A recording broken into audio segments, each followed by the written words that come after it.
هەر کەسێک خوا جەل جەلالوه تەوفیقی بدا بۆ هیدایەت، هێزی بداتێ بۆ ئەوەی بگاتە مەرامەکانی خۆی بگاتە تەسکیەی نەفس و تەربیەی نەفسی و نەفسەکەی خۆی پاک کاتەوە، ئەوە زیندوو بۆتەوە.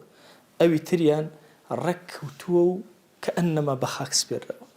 سری ئەم ئاەتە پیرۆزە بکەن زیاتر بۆمان دەرەک. ئەفەرمێ قەد ئەفلەح من زەکاها. طبعا زەکات بە معنای نمودێ نمو لە زمانی عەرەبیە، یعنی چی؟ یعنی گەشەکردن. ئەو کەسە زۆر خۆشحاڵ و خۆشبەختە و سەرکەوتووە کە زەکاها نەفسی تەربیە ئەکات و تەسکیە ئەکات و ئەویش گەشە بێ نەما ئەکات، جار بەجار گەورەترە بەرەو خوا ئەڕوا. وقد خاب من دساها.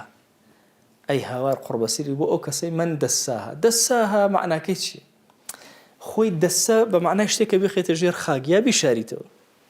هەر لە قورئانە ئەفەرمێ ئەم یەدوسه فی التراب، کە مناڵێکیان ئەوە مشرکین گیریان نەخواریان دەموچیان بەڕەشی ئەمە ظل وجهه مسودا وهو كظيم، یان چی؟ ئەم یەدوسه فی التراب، ئەخاتە ناوگەڵ.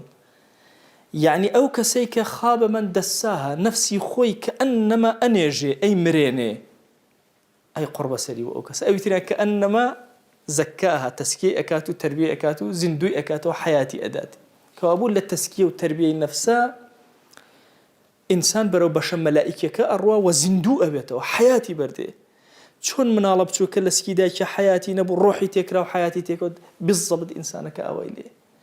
خۆ ئەگەر ئەم ئینسانە بەرحیاتیش بێت و بڕوا، بەڵام کاتێ تەسکیە و تەربیەی نەفسی خۆی نەکرد، وقد خاب من دەساها کە ئەنەما خۆی خسوەتە ناو گەڵ و مردووە کۆتایی پێهات. کەوابوو ئینسان لە بەینی مەلەک و بەهیمەتە. ممکنە ئەم ئینسانە کار لەسەر خۆی کە بەرەو ئەو ڕوانگەیە بڕواکە مەلائیکە ئاسا ڕۆحی خۆی زیندوو کاتەوە، ممکنی شەواز لە خۆی بێنێ بەرەو ئەو ئاڕاستەیە بڕوا کە هەر بە زیندویی نەفسی خۆی ناشتە بێ کۆتایی بە خۆی هێنابێ.